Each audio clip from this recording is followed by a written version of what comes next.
Horror of the Deep starts off well enough, taking control of an unknown character as they stand precariously over a large drop into some sort of cave. Without knowing why, you'll drop down into it and find yourself presented with a huge dungeon to explore. The darkness, the sense of buried death, and the ominous music and sound effects create exciting atmosphere. And then you actually stop playing it, and discover it's nothing but a boring, confusing, and poorly designed walking simulator. One that is mysterious, so very mysterious, but not one you'll want to solve.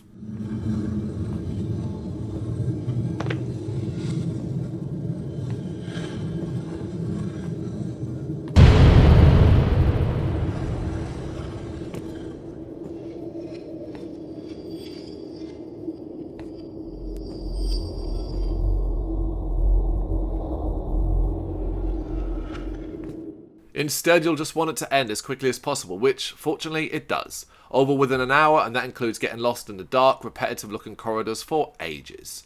This is one of those games where you know it's going to be so much better in VR, which is coming. So what's the goal for this first-person horror? Simply to continue through dungeon after dungeon, going deeper and deeper to meet your destiny, or something like that. The game is very light on details, and even the occasional scrap of paper with messages from those who inhabited the place before you offer very little information. There's being ambiguous and looking to have the player think about what is going on, and then there is Horror of the Deep, where the story seems to have been a complete afterthought. Just keep moving onward. Sometimes it's as simple as finding the exit door, other times you have to hunt down keys first, and occasionally you'll have to avoid wandering enemies who will chase and kill you. You have no weapons, no way to combat them, so it's a matter of running and hiding until they lose interest and go back to their predetermined paths.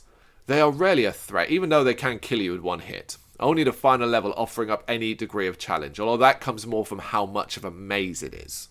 Visually, the game is so-so. The wider and more open spaces do look good, and there is a foreboding sense of disturbing something ancient. However, the tighter and more confined spaces look really generic, made all the worse when you begin to notice how often it repeats things. Mostly you'll find yourself distracted by the gloomy darkness, a game where turning up the brightness is a necessity, sadly.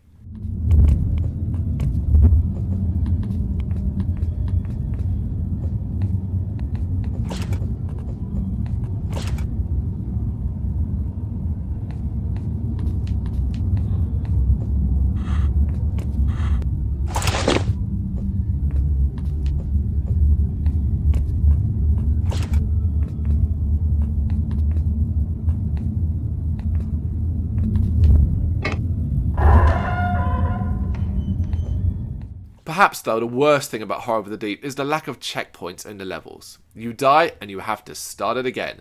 For the levels where you must avoid monsters and collect keys, this becomes a massive source of frustration. Horror of the Deep is certainly a game that would be best played in VR, but even then it's very unlikely to thrill.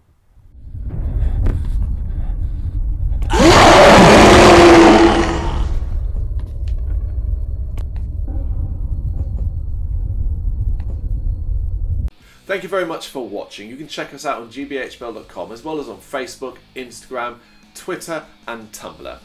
Go to Patreon to help us out over there. That's patreon.com/gbhbl, as well as Big Cartel, where you can find some of our merchandise.